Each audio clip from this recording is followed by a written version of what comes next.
दोस्तों, मैं हूं जयश्री और आप सबका स्वागत है आपके अपने यूट्यूब चैनल हिस्टोरिया में। आज हम मध्ययुगीन भारतीय इतिहास का पहला जो टॉपिक है इस्लाम धर्म का उदय, उसके बारे में जानकारी लेने वाले हैं। क्योंकि मैंने पहले ही बोल दिया था कि कल से हम मध्ययुगीन भारतीय इतिहास के बारे में जानकारी लेना स्टार्ट कर चुके हैं। इसके लिए मैंने मध्ययुगीन भारत में कौन से टॉपिक आने वाले हैं, कौन से जो घटक हम अभ्यास करने वाले हैं, उसके बारे में बता चुकी हूँ। हम देखते हैं कि हमारे भारत पे अरबों के आक्रमण हुए, तुर्क लोगों ने आक्रमण किया, जहाँ पे मोहम्मद बिन कासिम है, मोहम्मद गोरी है, मोहम्मद गजनवी है। इन लोगों ने आक्रमण तो किए, लूट मार की और जो सत्ता स्थापन नहीं की, लूट मार करके चले गए। तो इनके आक्रमण करने के पीछे क्या मानसिकता रही होंगी, किस कारणवश उन्होंने हमारे भारत पे आक्रमण किया, यह जानने के लिए हमें इस्लाम धर्म को जानना बहुत आवश्यक होता है। तो हमारा जो पहला टॉपिक हो जाता है वो इस्लाम धर्म का उदय, क्योंकि हम यहीं से स्टार्ट करेंगे। क्योंकि हमारा अगर मध्ययुगीन भारत का हम स्टार्ट करते हैं तो सबसे पहले आता है कि मोहम्मद बिन कासिम ने भारत पे आक्रमण किया। उसी घटक से हमारा मध्ययुगीन भारतीय इतिहास स्टार्ट हो जाता है। उसके आक्रमण के पीछे की मानसिकता जानने के लिए हमें इस्लाम धर्म के बारे में जानना आवश्यक होता है। मैंने यहाँ कुछ पॉइंट दे रखी, उस पॉइंट के आधार पर हम डिस्कस करने वाले। अगर आपको आज की वीडियो अच्छी लगे तो लाइक करना, शेयर करना, सब्सक्राइब करना ना भूलें। आइए चलते हैं आज के टॉपिक पे। हमारा जो टॉपिक है इस्लाम धर्म का उदय। देखिए, इस्लाम धर्म का उदय में मैं बता देना चाहूँगी कि इस्लाम धर्म जो है भारत का ही नहीं तो पूरी दुनिया का सेकंड नंबर पे आता है। ठीक है, सबसे पहले तो इस्लाम के पहले आता है यहूदी। यहूदी मतलब क्या होता है कि जैसे क्रिश्चियन कहते हैं क्रिश्चियन, उसके बाद आता है हमारा इस्लाम और फिर आता है बौद्ध धर्म। ठीक है, जो पहले नंबर पे आता है क्रिश्चियन है, दूसरा है इस्लाम और थर्ड है बौद्ध धर्म जो है आता है। तो हमारे जो भारत में भी इस्लाम जो है यानी मुस्लिम, जिसे हम मुसलमान कहते हैं भाषा में, तो वो धर्म भारत में भी सेकंड नंबर पे है और दुनिया में भी सेकंड नंबर पे है। देखिए, इस धर्म के बारे में बताने से पहले मैं बता दूं कि कोई भी धर्म, चाहे हिंदू धर्म हो, मुस्लिम धर्म हो, बौद्ध धर्म हो, सिख हो, ईसाई हो, कोई भी हो, कोई भी धर्म कभी भी किसी को गलत राह पे चलना नहीं सिखाता, ना कोई चोरी करना सिखाता है, ना मादक द्रव्यों का सेवन करना सिखाता है, या फिर कोई भी जो गलत चीज़ है कोई भी धर्म नहीं सिखाता। धर्म हमेशा अच्छी बातें सिखाता है, अच्छा इंसान बनाना सिखाता है। चाहे कोई भी धर्म हो, हिंदू धर्म की किताब पढ़ ले, मुस्लिम धर्म की किताब पढ़ लो, बौद्ध धर्म की किताब पढ़ लो, चाहे सिख से हर धर्म की किताब पढ़ो, उसमें एक अच्छा इंसान कैसे बनेगा, नीतिमत्ता और तत्वों के बारे में दिया गया है कि उन तत्वों पे चल के एक अच्छा इंसान और अच्छा सामाजिक जो नागरिक तैयार हो, जो अपने देश के लिए, अपने आप के लिए एक आदर्श, उसके बारे में बताया जाता है। लेकिन क्या होता है कि अभी हम देखते हैं कि लोगों की मानसिकता इतनी खराब हो चुकी है कि एक तो किसी को देखने का नजरिया भी बदल चुका है। कुछ भी गलत होता है तो हम डायरेक्टली इस्लाम या फिर मुसलमान जो है उन पर ऐसे मतलब उस नजरिए से देखते कि उन्होंने किया होगा। ये गलत है, क्योंकि कोई भी धर्म जो है किसी भी इंसान को बुरा बनाना नहीं चाहता है, फिर बुरा बनाता नहीं है, क्योंकि धर्म तो सिर्फ अच्छा इंसान बनाना चाहता है। लेकिन जो बुरा होता है वो होती है हमारी मानसिकता। हमारे मानसिकता के कारण, हमारे अज्ञानता के कारण, या फिर हमारे सीधे साधे जो हमारा स्वभाव होता है उसी के कारण जो लोग होते हैं, आज के जो राजनेता है, हमें आपस में लड़ा देते हैं, हिंदू मुस्लिम करवा देते हैं, सिर्फ अपनी राजनेता जो सत्ता के लिए, और जो मानसिकता खराब कर देते हैं। तो हमारा देखने का जो नजरिया है वो बदल जाता है। इस पर हमें डिस्कस नहीं करना है कि क्या गलत है क्या सही है, हमें सिर्फ अपने एग्जाम ओरिएंटेड स्टडी करनी है, जहाँ हमारा इस्लाम धर्म का उदय जानना बहुत जरूरी होता है। इसलिए हम इसके बारे में कौन से महत्वपूर्ण पॉइंट है उसी पे डिस्कस करेंगे। ठीक है, क्योंकि मैं खुद जानती हूँ कि इस्लाम धर्म जो है तो बहुत ही अच्छा है, बहुत ही पवित्र, बहुत ही इसकी जो नीतिमत्ता, उसकी सीक्वेंस जो है बहुत ही अच्छी है। क्योंकि मेरे खुद के जो दोस्त है वो मुस्लिम है और मैं उनसे देखती हूँ कि उनकी जो मतलब उनकी जो विचारधाराएं होती है वो बहुत अच्छी है। लेकिन कुछ इंसान जो होते हैं समाज में, कुछ मानसिकता वाले, गलत मानसिकता वाले, उनके कारण उन विचारों को शर्मिंदगी महसूस करनी पड़ती है। तो चंद लोगों के कारण जो बहुसंख्य लोग हैं उन लोगों को हमेशा ही उन नजरों का सामना करना पड़ता है जो गलती उन्होंने कभी की नहीं है। तो जो मानसिकता है उसको सुधारने की आवश्यकता है, ना कि किसी धर्म को बदलने की या फिर किसी धर्म को भरा बुरा देने की। जो भी मेरी वीडियो देख रहे, शायद मेरे मुस्लिम भाई बहन भी मेरी वीडियो देख रहे होंगे, तो मैं उनसे कहना चाहूँगी कि मुझे तो इस्लाम धर्म के बारे में ज़्यादा कुछ मालूमात नहीं है, फिर भी जितना हमारे सिलेबस में है, जितना हमारे एग्जाम से रिलेटेड आवश्यक है उतना ही मैं आपको बताऊंगी। और चाहे जो भी किसी भी धर्म के मुझे देख रहे हो तो मैं उसे इतना ही रिक्वेस्ट करना चाहूँगी कि आप किसी भी धर्म के बारे में अपनी मानसिकता ना बनाएंगे कि ये धर्म गलत है, ये मेरा धर्म अच्छा है, क्योंकि ऐसी मानसिकता जिसकी होती है कि जो कहता है कि मेरा धर्म सबसे अच्छा है और दूसरों का धर्म जो है वो नीच है, तो उनकी जो मानसिकता वो गलत है। क्योंकि जो धर्म को जानता है, धर्म के तत्वों को जानता है, नीतिमत्ताओं को जानता है, जिसने धर्म ग्रंथ पढ़े, वो कभी भी किसी धर्म को गलत नहीं कह सकता, क्योंकि धर्म तो कभी गलत होते ही नहीं, चाहे कोई भी धर्म हो, सिर्फ उनका उद्देश्य होता है अच्छा इंसान बनाना। ठीक है, हम आज के टॉपिक पे आते हैं। तो हमारा सबसे पहला टॉपिक होगा और मतलब हम इस्लाम, इस नाम का अर्थ क्या है ये जानेंगे। ठीक है, क्योंकि हमें इस्लाम धर्म के बारे में पूरा जानना है, तो सबसे पहले हमें इस्लाम का अर्थ क्या है जानना जरूरी है। इस्लाम का अर्थ क्या बता रही हूँ मैं। इस्लाम में होता है पवित्र, पवित्र होता है, विनम्र होता है, समर्पण कहते हैं, और साथ ही साथ शक्ति में प्रवेश करने वाला, हमेशा ध्यान में रखेगा, प्रवेश करने वाला। ठीक है, ये सवाल पूछे जाते हैं कि इस्लाम का अर्थ क्या होता है। तो इस्लाम का अर्थ क्या होता है, पवित्र, समर्पण, विनम्र और शक्ति में प्रवेश करने वाला। तो इसके जो अनुयायी होते हैं इनको मुसलमान कहा जाता है। इस्लाम धर्म को मानने वाले जो होते हैं उन्हें मुसलमान कहा जाता है। जैसे हिंदू धर्म को मानने वाले भाई बहन को हिंदू कहा जाता है, बौद्ध धर्म को मानने वाले को बौद्ध धर्म कहा जाता है, इसी प्रकार इस्लाम बौद्ध धर्म जो मानते हैं उनको बुद्धिस्ट कहा जाता है। तो इस्लाम धर्म को मानने वाले जो भी अनुयायी होते हैं उनको मुसलमान कहा जाता है, या फिर इसे मुस्लिम भी कहते हैं। ठीक है, तो ये मुसलमान है, इसका अर्थ क्या है बता दो। तो मुसलमान मतलब ये दो शब्द से बना है, मुसलमान जो शब्द है वो दो शब्द से बना है, मुसल्लम प्लस ईमान, मुसल्लम प्लस ईमान। और इसका अर्थ क्या होता है कि जिसका ईमान पुख्ता है,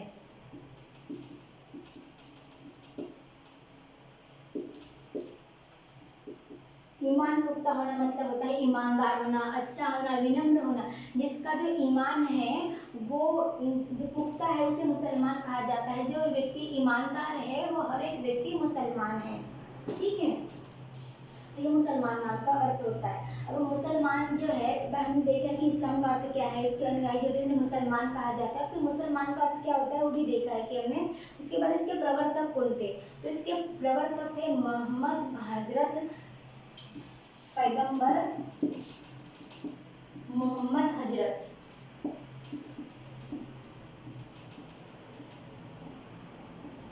ठीक है, पैगंबर मोहम्मद हजरत जी थे, इनके प्रवर्तक थे। इनके बारे में बहुत सारी चीजें हम देखेंगे, क्योंकि जो मोहम्मद पैगंबर जी है इन्होंने इस धर्म का जो है स्थापना की है, या फिर इस धर्म के बारे में प्रवर्तक कहा गया है। इनके सीखवन के कारण या फिर इनके तत्वों के कारण ही आगे चल के इनकी जो भी नीतिमत्ताएं थी, इनके जो तत्व थे, इनकी जो या फिर इन्होंने जो भी अपने जो लोगों को सीखवन दी है, जो भी तत्व बताए हैं, उनको आगे चल के इस्लाम कहा गया है। जब ये पैगंबर जी थे तब इस्लाम धर्म का उदय नहीं था।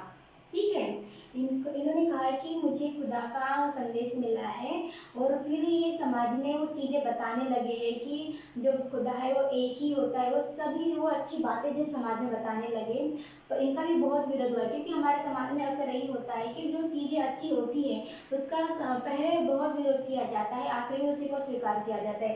जब पैगंबर मोहम्मद हजरत जी थे तो इनका भी कड़ा विरोध किया गया। इनके अनुयायी तो थे, बहुत अनुयायी थे इनके, और उनके अनुयायी ने आगे इस्लाम धर्म की स्थापना की है, लेकिन पहले इनका बहुत ही विरोध किया गया। तो इनके बारे में हम कुछ देर पर जान लेते हैं, जैसे इनकी फैमिली के बारे में। ठीक है,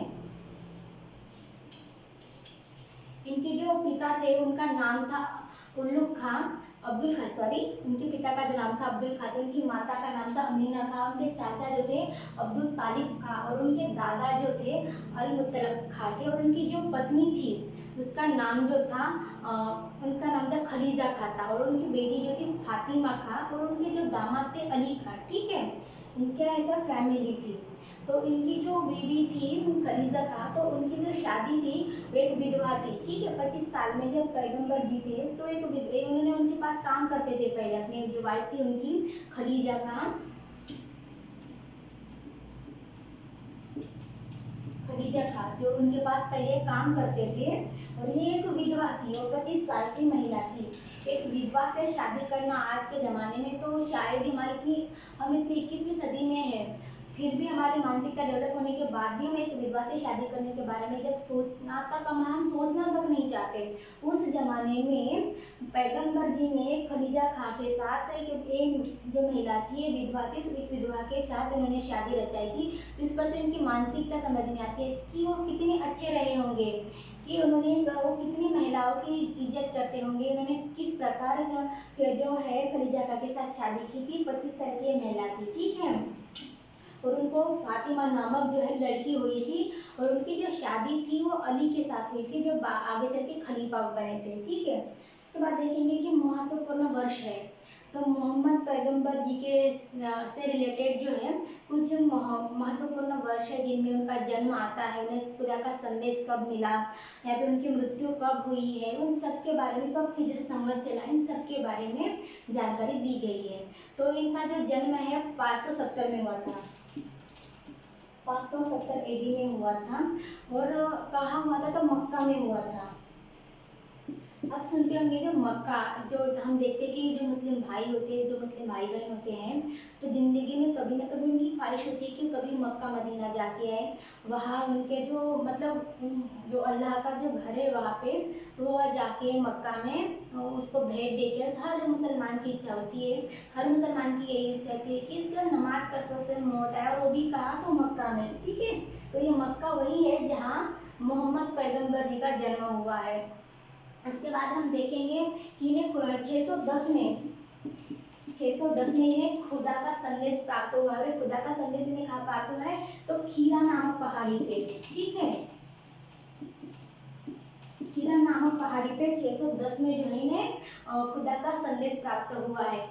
जब खुदा का संदेश प्राप्त हुआ तब से ये सब बताने लगे कि मुझे खुदा का संदेश प्राप्त हुआ है। और उन्होंने कहा है कि जो खुदा होता है, कि जो भगवान है, जो अल्लाह है, क्योंकि अल्लाह को मानने वाले हैं तो अल्लाह जो है वो एक ही होता है।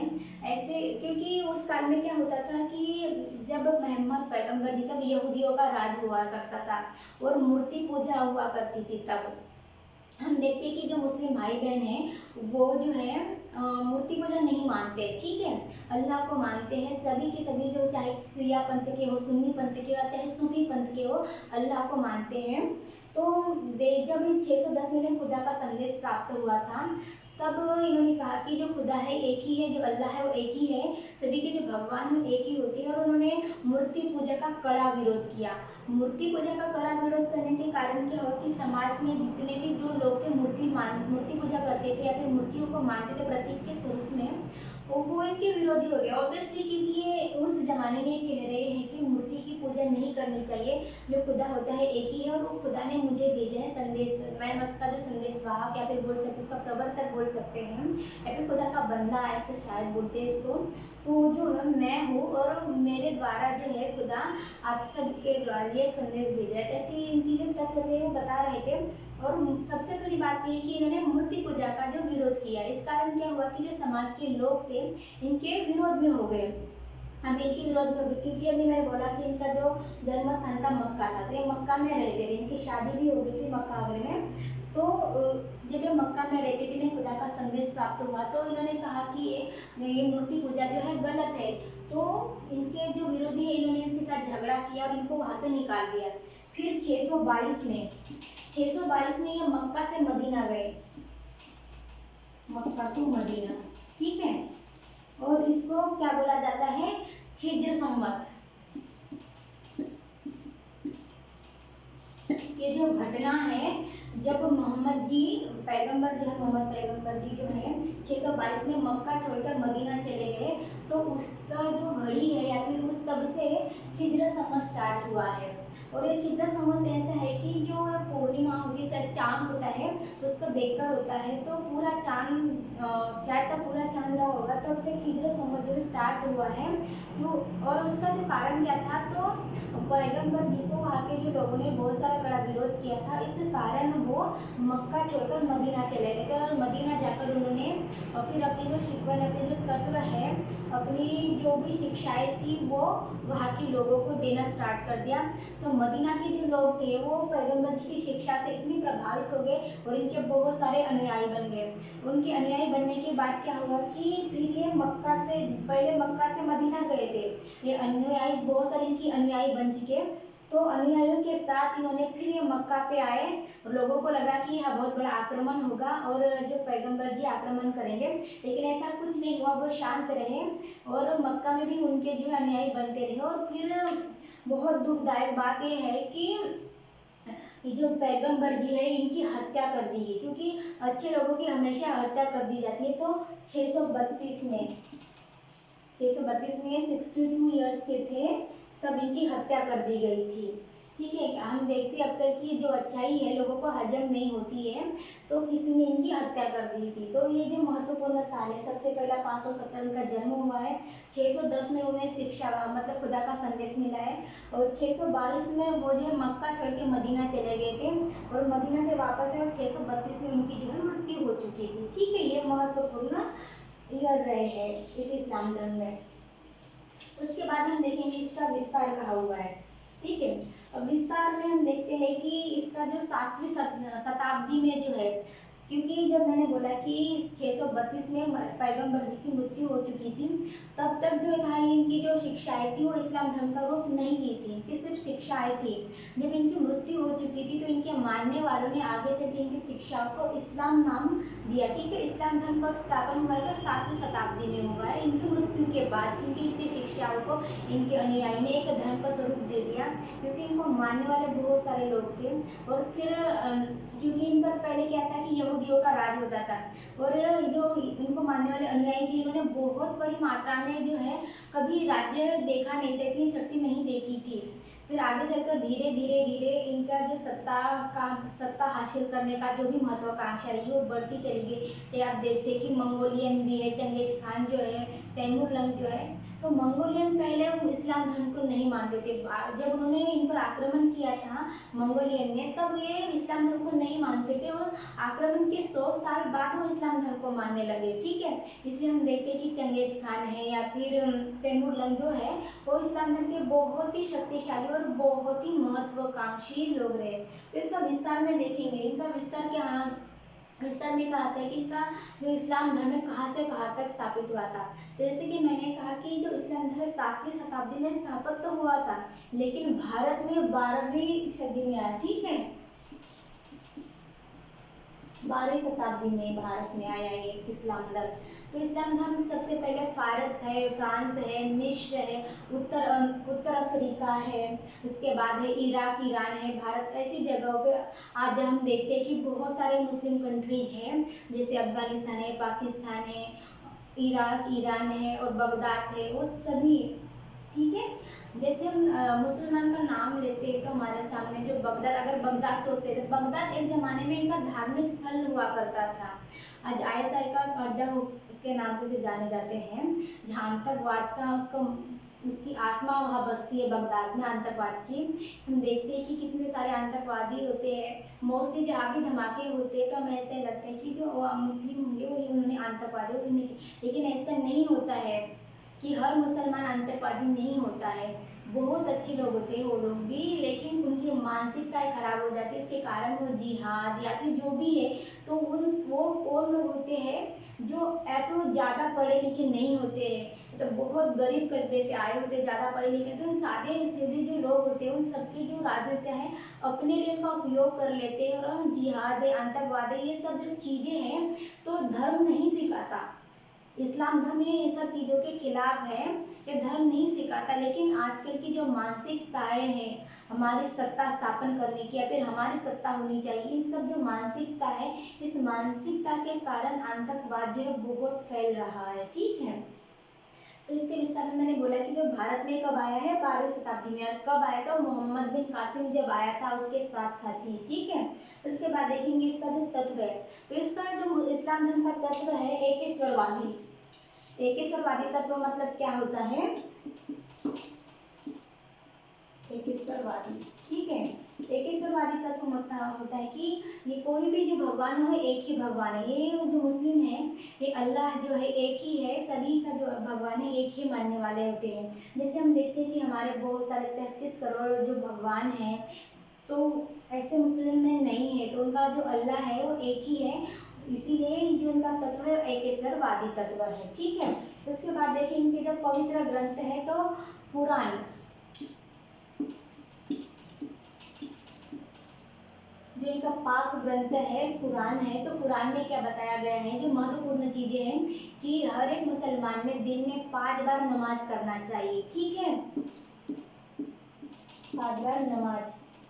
इनका जो धर्म मतलब पूजा का जो स्थल होता है जहाँ नमाज करने जाते हैं, जैसे मस्जिद कहा जाता है, तो कुरान में बताया गया है कि 5 बार नमाज करना चाहिए। और ऐसा नहीं है कि जरूरी नहीं है कि तुम जो नमाज है उन्हें मस्जिद में ही करना चाहिए। अगर कंडीशन विपरीत कंडीशन है तो आप जो है नमाज अपने घर में भी पढ़ सकते हो।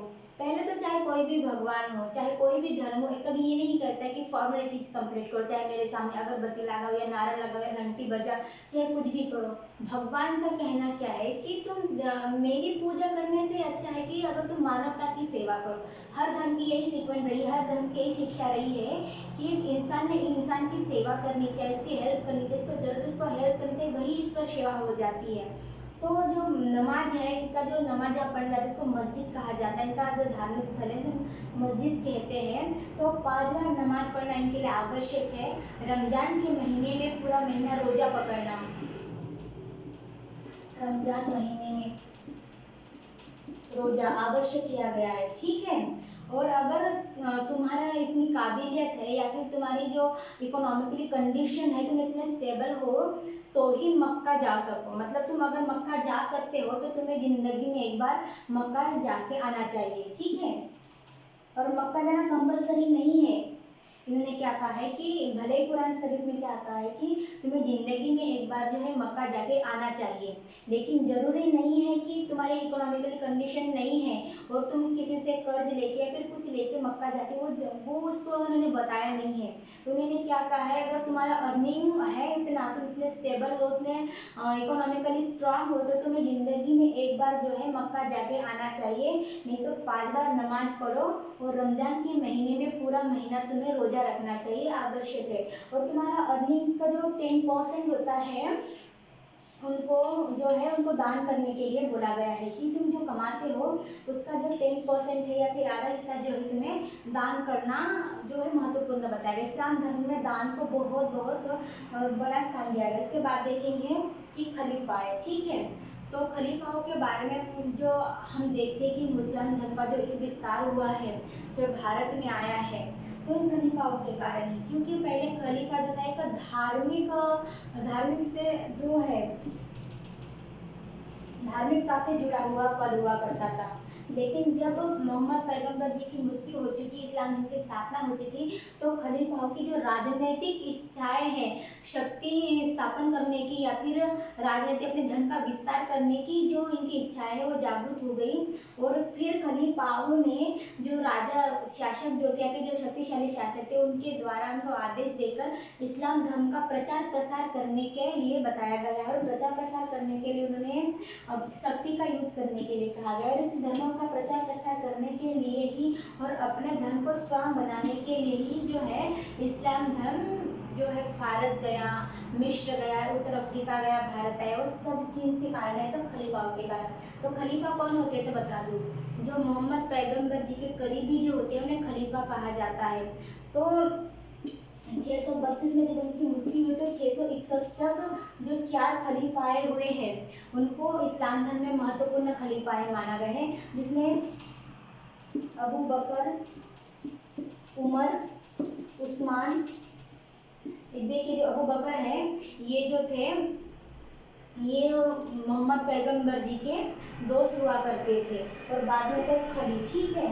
और देखिए ये मोहम्मद पैगंबर जी के दोस्त होने के कारण अबू बकर, उमर, उस्मान और खली ये महत्वपूर्ण खलीफाए जो बताए गए। उसके बाद जो खलीफाए आए हैं उनके बारे में उनकी जो राजनीतिक इच्छाएं थी वो जागृत हो चुकी थी, या फिर देखिए कि सत्ता विस्तार के जो धोरण थे उन्होंने चालू कर दिए थे। ये जो थे अबू बकर है, उस्मान है, अमर और खली है, इन्होंने धार्मिक तत्व सिखाया है, इंसान को कैसे अच्छा बनना चाहिए इस बारे में बताया है। तो जो खलीफाओं जो है राजनीतिक हम विस्तार देखते तो सिर्फ खलीफाओं के कारण देखते हैं।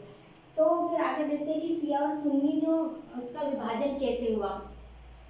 तो हम देखते हैं कि इस्लाम धर्म में 3 पंथ आते हैं, शिया, सुन्नी और सूफी।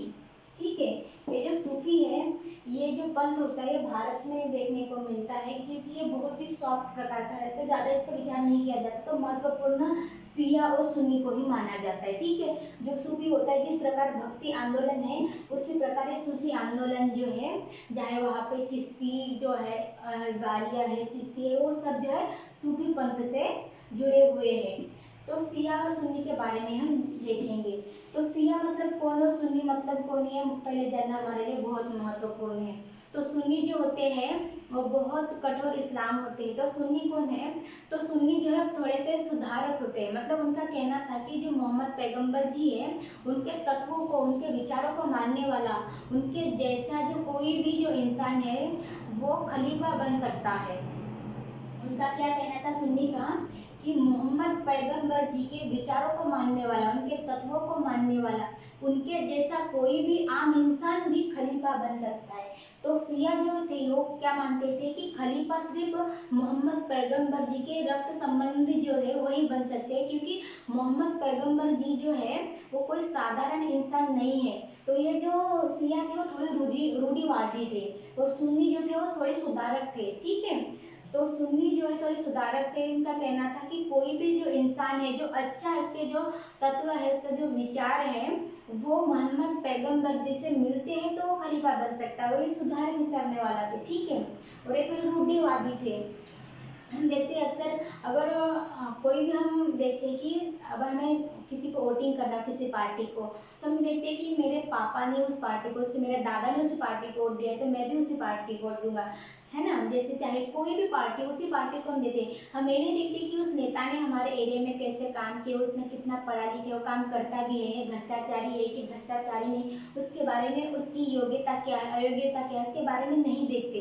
तो हम परंपरागत चल जाते कि मेरे दादा ने, मेरे पापा ने, मेरी माँ भाई सब जिसको वोट दे रहे मैं उसी को वोट दूंगा, ये होती है हमारी रूढ़िवादी। तो शिया भी ऐसे ही है, उनका कहना क्या है कि मोहम्मद पैगंबर जी जो है कोई साधारण इंसान नहीं है, उन्हें खुदा का संदेश मिला है, वो खुदा के प्रवर्तक है, तो उनके जो रक्त संबंधी है वही जो है खलीफा बन सकते हैं। तो सुन्नी का क्या मानना था कि जो उनके तत्वों को जो व्यक्ति मानता है, उनके विचारों पे जो चलता है, उनके जैसा जो है, जो अच्छी तरह से इस्लाम धर्म को हैंडल कर सकता है, तो वो कोई भी जो इंसान चाहे वो साधारण क्यों ना हो वो खलीफा बन सकता है। तो जो सुन्नी है थोड़े सुधारक है और जो शिया है ये थोड़े रूढ़िवादी है। ठीक है, उसके बाद हम देखेंगे कि जो पहले तो जैसे अबू बकर है, उस्मान है, अली है, सॉरी खली है, जो ये जो थे ये सुन्नी पंथ के थे, क्योंकि मोहम्मद पैगंबर जी के बाद ये जो खलीफा आए हुए थे अबू बकर है, उस्मान है, अमर है और खली, तो ये सुन्नी पंथ के थे। तो शिया पंथ वालों ने फिर उनके जो दामाद थे अली उनको खलीफा बनाया था। जिस प्रकार मोहम्मद पैगंबर जी की हत्या हुई थी उसी प्रकार जो है अली जब खलीफा बने तो कुछ दिनों बाद उनकी भी हत्या हो गई और उनके जो प्रतिद्वंदी थे मोहम्मद वहाया,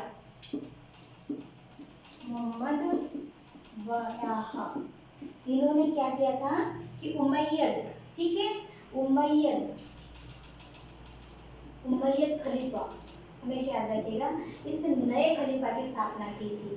पहले खलीफा वो जो हुआ करते थे सुन्नी पंथ के हुआ करते थे, फिर शियाओं ने क्या किया कि अली जो थे दामाद उनके, उनको खलीफा बनाया, तो उनके जब उनकी हत्या हो गई तो उनके प्रतिद्वंदी मोहम्मद वयाद ने उमैयद खलीफा नामक जो है पद की स्थापना की और 661 से 750 तक उन्होंने अपना राज्य किया, अपना राज्य विस्तार जो है बाकी देशों में उन्होंने जो राज्य राजनीतिक जो आधार है उन्होंने स्टार्ट कर दिया था। क्योंकि हम देखते हैं कि आज हम सेकंड नंबर पे दुनिया का मुस्लिम धर्म जो है सेकंड नंबर पे शक्तिशाली धर्म है। मोहम्मद बहरान ने सीरिया की जो राजधानी थी दमिश्क में उमैयद खलीफा की, सीरिया की राजधानी दमिश्क, सीरिया की राजधानी दमिश्क में जो है उमैयद खलीफा की स्थापना की थी। और जो उमैयद खलीफा है उनको आगे चलकर सुन्नी जो मुसलमान थे, जो सुन्नी पंथ थे, उन्होंने उनका खात्मा किया। क्योंकि उन्होंने जैसे कहा कि उन्होंने 661 से 750 तक राज्य किया है, किसने?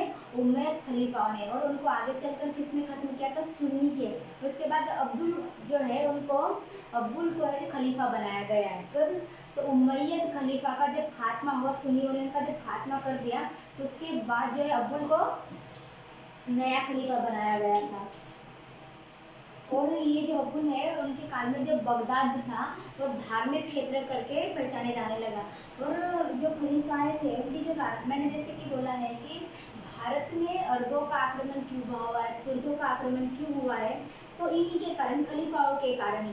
क्योंकि पहले के जो खलीफा थे, चार जो खलीफा थे, जो अबू बकर है, उमान है, उस्मान है, अली है, इनका काम क्या था कि धार्मिक जो तत्व है उनकी धार्मिक शिक्षाएं देने का काम था। लेकिन आगे चल के जो खलीफाए हुए हैं, फिर आगे चल के सिया और सुन्नी जो दो पंथ है उनमें खलीफाओं के लिए झगड़ा होता रहा है।